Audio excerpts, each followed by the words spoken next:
That's my usual distance.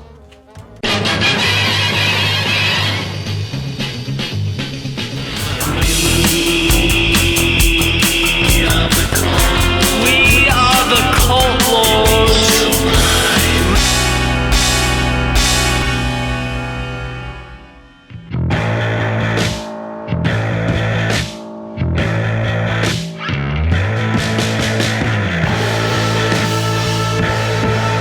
Welcome back, Cult Lords fans. We are here for another movie review. And Dane, Yes. this movie review is Hitman. Hitman, starring Glenn Powell. Hitman! Not Ip Man with Donnie Yen, but Hitman with Glenn Powell. Hitman. Okay. Well, you said when you said Hitman and then you did that.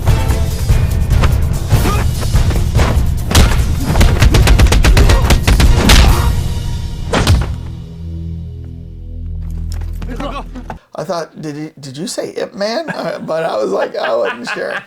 All right. Well, if you're new to our movie, by the channel, way. thanks for stopping by. We're about to review this movie for you and spend the next 25 minutes talking about it. If you're new, make sure to hit subscribe because we're trying to get to 1,000 subscribers, and it starts with you. Please! Hit like. We need a double-digit like always because that seems to get us higher up in the algorithms. More viewers see us when we get to double digits. And then tell us in the comments, did you like this movie on Netflix called Hitman? And Yes. so, Dane, before we have our drink, I have one more warning that I want to give to our viewers. Uh-oh. All right, viewers, if you have not seen this movie and you do not want it spoiled, I have a warning for you. It's blinking right now, the This warning. is the warning. Yes. If you don't want anything spoiled for you about this movie, hit pause. Go watch the movie on Netflix. Still warning. Yes, it's still warning. And then tell us, after you watch the movie, come back, join us, then tell us what you think down in the comments. Yes. Because we're about to give our ratings, but we want to hear yours too, right after we have this drink that we always have. So what are we Exactly. drinking this week? Well, we're doing full bore peanut butter and jalapeno flavored whiskey. Look at this gorgeous bottle. It's an awesome bottle. Could be a missile, but really Peanut it's butter what and is jalapeno it, whiskey. a 200 caliber. Okay, yeah. I don't know what that would be. That'd be something. But it's kind of a cool bottle. Just have it out on your bar. It's, I think, what is it, 85% proof, 35% alcohol, 70 proof. And it's got some kick to it. We've had this before. I don't remember what this one was originally for. Obviously something else that was... Maybe it was Steve McQueen Bullet. No, it wasn't Bullet, but it would work. Just looks impressive. I remember the smell of this one. The smell of it. You can smell it. You can smell it. Is that from the smell You of can it? smell it. It was Eddie Murphy, right? Oh, okay. Got that jalapeno in there. I'm just not a fan of the peanut butter taste in it. I know. Yeah. It's okay. You're definitely spending money on the shape of the bottle. We haven't killed this yet. I've been waiting to finish it because you can't just drink this drink usually. So. No. And I didn't even put ice in mine. I better put Yeah. some ice in mine. Now that we got our cocktail poured, tell us what you're drinking while you watch this review. Yeah. All right. Before we give our review and our Cult Lords ratings, we always like to feel out what the general population thinks about this. What's the Gen Pop say? What the critics say? So we go to the Rotten Tomato scores. And Dane, did you stay away from this? Yes. All right. I always. What do you think the critics have given this Oh movie? man, I'm going low. I'm saying 55. 55? What do you think the audience gave this? 75. See, I'm interested to see your score now because of how you predicted this. All right. So it was 55 and 75? Yeah. I think critics low, audience generally was happier with it. Critics gave this a 96%. Oh my God. Yes. And then you can be so off on that. That one, man. And then the audience gave it a 91%. Oh my God. Yeah. 96, 91. I think you're a little off here. But, you know, it doesn't really matter what the critics and the audience thought. It matters what the cult lords think of it. Yeah. With our industry moving ratings, you know, industry standard. You know, we move the needle on what producers think. Where the money's flowing in Hollywood. Yeah. They said, let's get to those 660 subscribers. How does that channel feel about this? I'm sure they're looking at us every single time we release something. Yes, yeah. It's Spielberg, Ridley Scott, you know, Martin Scorsese. Should I get back in the game, guys? What do you think? You know, so they should. They get an honest opinion. All right, I'll say, yeah, get back as long as you don't put in De Niro, DiCaprio. Let's see some new blood in your movie. Well, you could. The same with Tarantino, right? Yeah. All right. Let's see what the cult lords think. Straight from our accounting firm, Deloitte & Douche. If you need an accounting firm to keep you afloat, go Google Deloitte & Douche. And if you find something, tell us what you saw, because I think they're underground and I didn't know they were out there. So. Oh yeah. All right. You can just call some random number and get them. They're the accounting firm for hitmen out there. You know what I mean? So. Talk to your buddies in the basement. All right. So on the count of 3, Dane, we will reveal our scores. Yes. 1, 2, 3. Rochambeau'd me. Let's play some Rochambeau. Oh my God. 6, 7. Freudian hit, 9-1. Wow. So we are very different. We are very different. 1, 2, 3. Oh, they're shooting at us. Do you like this movie? I almost shut it off after 15 minutes. I was very like, what? This movie's starting so slow. The only redeeming factor I found in this movie was the two hot actors playing the lead characters. Glenn Powell and Adria Arjona. Yes. I thought this movie was funny. I laughed out loud a lot. I just thought there was so many there were funny parts, but I just thought there was just so many what's the word I'm looking for? Wink, wink, you know, we'll just do this and hope no one pays attention or whatever. I was like, how was the same hitman in New Orleans getting called over and over and over now, again? I will tell you, this whole plot it was kind of stupid because, number one, I don't think the police would send in volunteers into like dire situations to play a hitman, right? You have the right to remain silent. Anything you say can and will be used against you in the court of law. You have a right to an attorney. If you so desire and cannot afford one be appointed you by the courts. Do you understand these rights?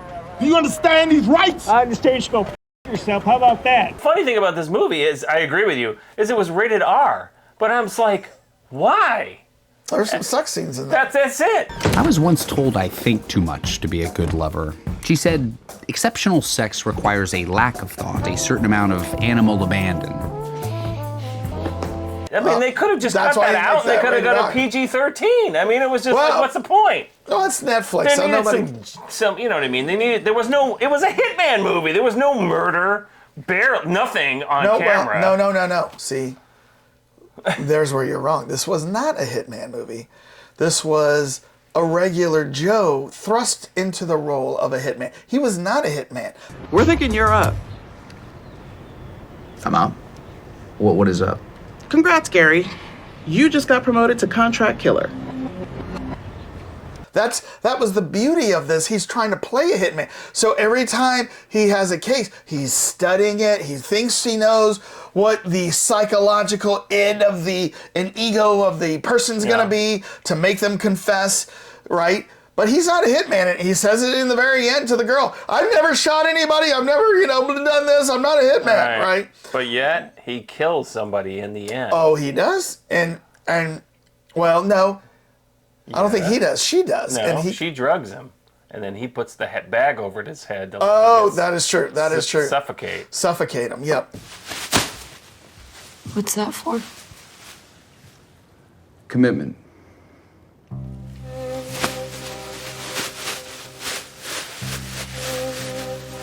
He does kill somebody. Yep.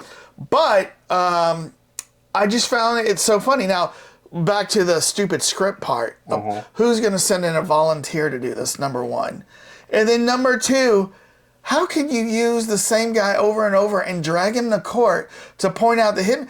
Don't you think that guy's going to be noticed after a while? Like, you can't use this guy anymore? Right. Than an entrapping sting operation.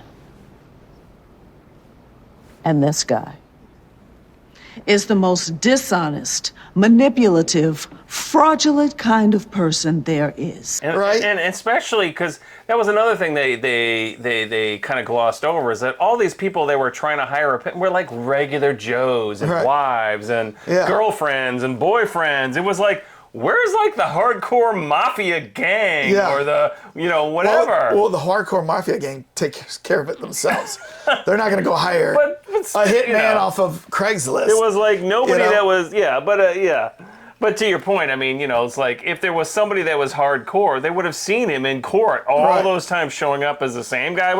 Once again, it was the classic, with glasses on, he's not that attractive. Yeah. Suddenly glasses are off and he's like, he's Mr. Svelte. Yeah. Yeah. But, I did find it funny. I mean, like, once I got over the stupid premise that this guy's a volunteer, he's a professor at the local JUCO, you know what I mean, teaching psychology, to his students. But, Are there Jews there? JUCO? JUCO? I've never heard that term before. Junior college? I've never heard that before. You never heard JUCO? No. Oh, no, it doesn't mean the ethnicity or, a religion. It's not spelled that way. This is a local You Jew. never? No, I've never heard it called JUCO. Yeah, I could like junior college. So, like, look, there's like the JUCO football, JUCO basketball. So, yeah. I like how your mind went there. JUCO. Okay. All right. Well, never mind. So he's a professor at the local junior college, Jewish college. Junior college. And teaching psychology. And living in New Orleans, but in the suburbs by himself with his cats. Yes. And his one single dining table. Yes. Divorcee. He was a divorcee, too. Yeah. And But it is kind of funny how, like, he is such a nerdy guy in real life, but yet when he puts on the leather jacket and puts a little product in his hair, takes his glasses off, he's Joe Cool to, like, Madison, right? Wow, I thought I loved puppies. Well, I gargle barbecue sauce like Listerine before these things. Keeps the bitches bitching. Yeah. It's like, where's Ron been all along, right? I know, Ron. You've been suppressed this whole time, man. Ron's just whipping it out and throwing it on the table every single time he talks to somebody. Mm-hmm. I don't even know if you can see my eyes or not in this, but... No, I'm Ron right now. So, okay, go, JR. You're a cool dude, man. Keep going, man. Well, drop some with this wisdom that you've been talking about. So, the movie was funny. And it was funny. Once I got past the stupid part of the premise and just accepted it, then I thought it was a really funny story. And I kind of predicted a little bit of where the story was going to go, but it was a fun journey to get there. And then when, by the way, did you see who The Walking Dead, Austin Amelio? Yes, he made an appearance. He plays Jasper. For all public good.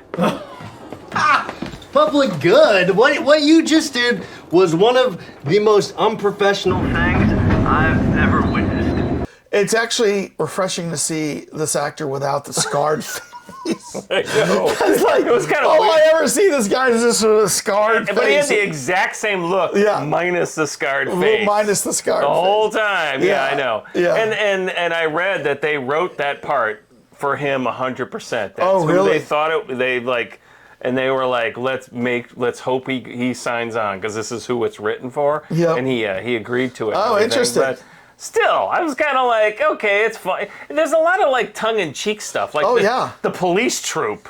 Yeah. They're all like, to your point, like, oh yeah, these are people that are trying to hire killers. Let's just send Glenn in there. Yeah. You know, so you have no problem. You have the other cast members. Is Retta plays Claudette, Sanjay Rao plays Phil. Right. They're the two other kind of in the van.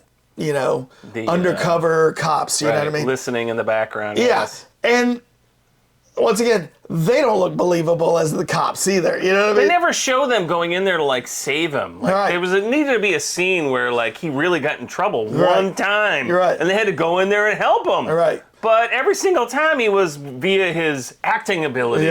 Able to pull it out and nobody ever like questioned it. I do like the first time that he goes in and, you know, he's talking to the guy. And then, I mean, he gets right in that guy's face. How long you been doing this?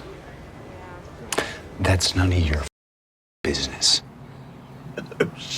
Look at Gary. You called me to do a job. The man is a natural. Like immediately, and like, you know, it was so out of character for him, you know what I mean? Right. Like, everybody was like, who is this guy? Is that the bowling alley guy? Or what was I it, can't the remember. Guy, the old guy in the No, it wasn't the old guy. But it was the guy who, he I can't remember like what the line was, but Ron got in his face and says, I don't effing care, basically, you know, about that. I'm here for this, right? Yeah. And then he starts talking about how he would get rid of a body, like with a head.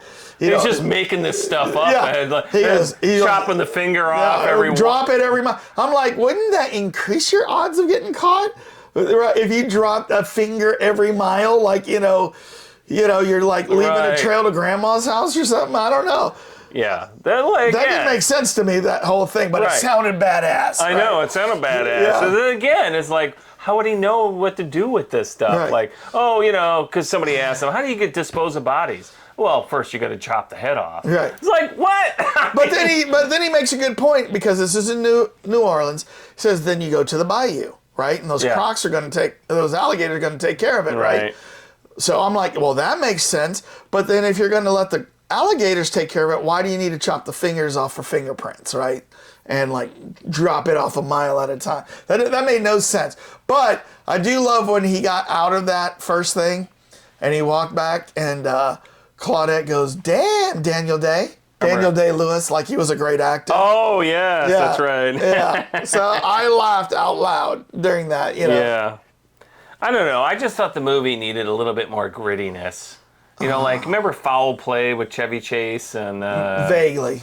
I mean, it was a lot like, it was like kind of tongue-in-cheek, but there was like a darkness to it at the same time. Well, there is a nobody darkness. like really, it was almost really, like, again, going back to this, nobody got killed except one person. Well, Ray. the boyfriend gets killed. The husband gets killed. Yes. Yeah. And then you know, and that will, I mean, we're just jumping all over the place here. Right. I mean, you know, that was the whole thing when he's been going in and acting as these different types of hitmen to psychologically appeal to these people to get them to commit to it on. I thought that was great. I know. It was that part I thought, okay, this is kind of funny, but some of them are so ridiculous. Right. I guarantee you'll get at least $6,000 for it. Speedboat. Like Miami Vice. Yeah, like Miami Vice. I mean, he looked like an East German, like, you know, Hitler youth at one point. And you were like, come on. Yeah. I mean, it's so ridiculous, some of these scenes. And I read that they've also let Glenn Powell, they let him just act, like make things up as he was doing stuff. Oh, yeah. Well, I could totally see that, yeah. But then, you know, eventually he gets to a point where, of course, there's a super attractive woman that wants to hire him to kill her husband. Right. And then he feels like, well, maybe you shouldn't do that. Why don't you just keep the money and then run off? Right. It's like, okay, why don't any of them do that? Well, yeah. If they're willing to put that money out there. Right. And you know what? There was a point where he was in court and I was listening to the defense attorney saying, this is basically entrapment the way they do this, right? Because, you know, they set up a meeting in a restaurant and then the cop is basically, undercover cop is basically trying to get you to play along with him. Like, I'm going to do this. Is this good for you? You know what I mean? And you could almost see where you could make the argument that this is entrapment, right? At least I could. Well, I agree with you on that, except the point is they actually contacted somebody to get a hitman in there. I agree. I agree. But then once they do that, then it they have to work very hard to pull this out of the person, right? To get it on audio, film. Yeah, to get it on audio or film. But yeah, so because she's beautiful, he lets Madison go. Mm-hmm. He gives her the phone number and says, if you ever need help. Yeah. And then, of course, she ends up contacting him. So he had to, like, redress up as Ron again. Right. And meet her and... No, I don't buy it. What? You're not a hitman. You can't be. You cuddled puppies, you played with kids. You've opened every door for me tonight. And then, like, they go that's dancing. when they come out. Yeah, she did this because he thought that she set him up to meet her husband, and he pulls the gun on him, right? You fucking walk away from me, you ungrateful bitch! Come here! Shit! Apologize. Yeah, he said apologize. Yeah. And he's like, did you do this on purpose to elicit this response from your ex-husband? So then I end up pulling the gun. So he's like all suspicious of her motives, but they still go and have some ice cream and talk it out. Have a little noogie later. Yeah, exactly. And but that's when Emilio Jasper runs into them. right? Yeah. And he's like, you look so familiar. Where have I seen you before? Right. Because Jasper's pissed this whole time because he's been on suspension. Yeah, and he was, even though they get a hint that he's a slime bag, because they talk about stuff. You never see him doing anything. He's mad because he got in suspension and Glenn Powell, Gary, has been given his job. Right. Well, so because he's out for his him. statistics showed that he was getting more arrests than Jasper. Yeah. So they're like, let's stick with this guy. I didn't realize that was a big thing in the police force. What, do they all got quotas, even in the hitman undercover area? Hitman. Where's your quota this month, dude? And welcome to President's Club. Gary with 200% a plan. I don't know. So he's after him. He runs into them and he finds, wait a minute, why is Ron hanging out with this hottie? Yeah. And Madison. What is Madison or Adrian? What else is she known for? Do you know? She was in the Rogue One spinoff on Andor. She was in Andor. Okay. Remember, she was the girl that was caught and then put under that psychological torture or whatever. Okay. And then she was also in Morbius. Yeah, I didn't see that. I did see that, but I just don't remember. She was in Pacific Rim Uprising. I don't remember seeing that either. She was in... when you saw her, you're like, she looks familiar. Yeah. So then when I went and looked, I'm like, oh yeah, she was the girl. I don't really recognize her from too much else. She's done a lot of Fort Emerald City, Anomalous. True Detective? Yeah, she was in the second season of True Detective. Oh, the Vince Vaughn season? I don't remember her in that. I don't remember her. Okay. That was the Vince Vaughn. Okay, so I really like the movie. Great acting. Yeah. I mean, I will say that one particular scene where they show up, and so the whole premise is they figure out that she's probably the one who's killed the husband. Yeah. Because... they don't 100% and he shows up showing the phone. Yeah, then he shows up with the phone saying like, okay, I'm here to arrest you, tell me your crap, and it says on the phone, they're listening right now, don't talk about it, you know? Yeah. And that whole thing I read, they did that in one take. Wow. They didn't rehearse it, maybe more than one take, but they didn't rehearse it. Okay. So she didn't know what he was going to do, and she said one of the weird things was he started doing all these hand gestures, and they had and then she got really emotional because he's going yeah, bring it, you know. Yeah. So that whole scene, they never rehearsed that. It was all up. Look, people know I handle shit around here, so because of that meeting we had that one time, I'm catching heat for the death of your husband. They're thinking one of us did it. Well, it wasn't me. Look, I know you did it. It's obvious, and I don't blame I you. didn't kill him. But that was the most electrifying scene in the entire movie, was that whole thing where both of them are are in deep doo-doo if one of them reveals, because he's bugged. Right. And she doesn't know it until he walks in with his phone that says, they're listening right now, go along with this. Right. And the whole thing is impromptu. So this guy... But... and then the whole thing with, we talked about this already, he ends up killing Jasper because Jasper figures out what's going on. And he wants the money. He wants the life insurance, so he goes in and Oh my God! Yeah, there he is. The man himself. Jasper tells him, well, I'm just going to blackmail you two. So then she drugs his beer. He topples on the ground. And then Gary decides, well, for love, I guess I'm going to kill this guy. Yeah. And it ends him. Yeah. Initial here. Gotta make sure this document is airtight. I think there's a little place down here I need to initial. With a bag on And his that's head. not dark for you? You say, or gritty? I just think it was unrealistic. Yeah. I mean, would you do that? If you've never killed anybody and you went through this whole thing and a woman all of a sudden possibly. says... I don't think I would kill anybody, but if I was in his situation and I maybe knew that I was going to go to prison if this guy tells on you, right? Maybe you would be motivated in that moment to do that. Yeah. And he didn't really physically kill him. He just put a bag over his head. By the way, then a happy-go-lucky, and then the end with they had a great family. Yeah, the director of this movie, his name is Richard Linklater. And did you see some of the other things he's directed? He's done a crap load of stuff, right? He has. But did you ever see A Scanner Darkly with Keanu Reeves? And it was the animated thing? I did. It was really weird. Yeah. He also did the remake of Bad News Bears with Billy Bob Thornton. That was bad. And then he did School of Rock, which was excellent with Jack Black. Great. He did Before Sunset with Ethan Hawke.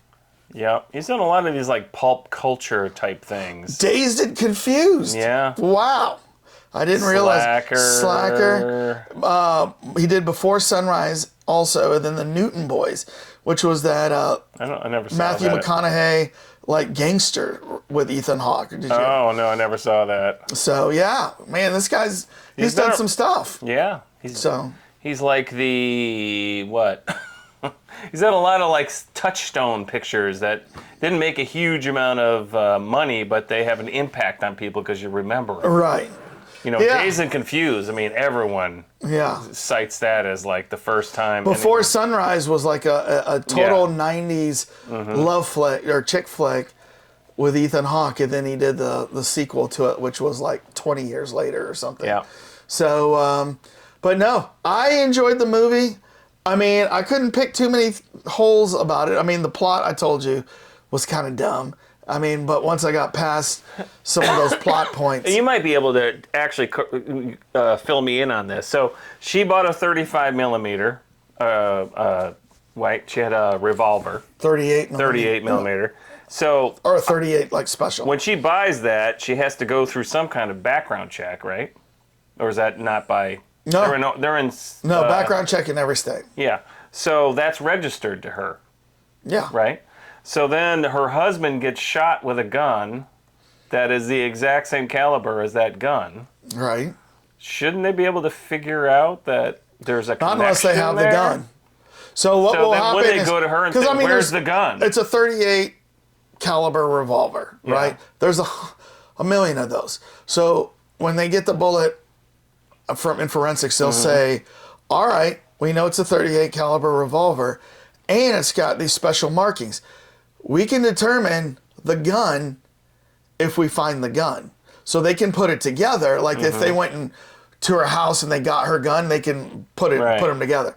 But they can't just say, oh, let's look at our records of who bought a 38. Oh, yeah, it's her. They would never do. Never. But I mean, they kind of glossed over that particular thing. Wouldn't they naturally go to her and say, where's your gun? So we can check it.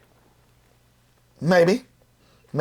Because they never had that conversation. They never said and she never was like, oh, I don't have a gun. Well, you bought, you know what I mean? That whole little piece is missing in this movie. But in any case, there was a lot of things you're going to suspend your disbelief on. I mean, that was why I gave it a low score. Oh, no. So I was expecting more. Oh no, I thought it was a really funny hit on Netflix, and enjoyed it, and I've already recommended it to several people. So I said, if you want a good laugh, watch this movie. So, all right, well, it'd be interesting to hear what the Cult Lords fans think. Whose camp are you in? Are you in Dane's camp? Sucked. in JR's camp, it was pretty funny. I don't know. You let us know down in the comments right after you hit subscribe and you hit like. And ding, hit me. Doody boody boody boo boo beep. Hello. I'm looking for somebody to knock off my partner. We want to change the channel to the Cult Lord. Peace out, everybody.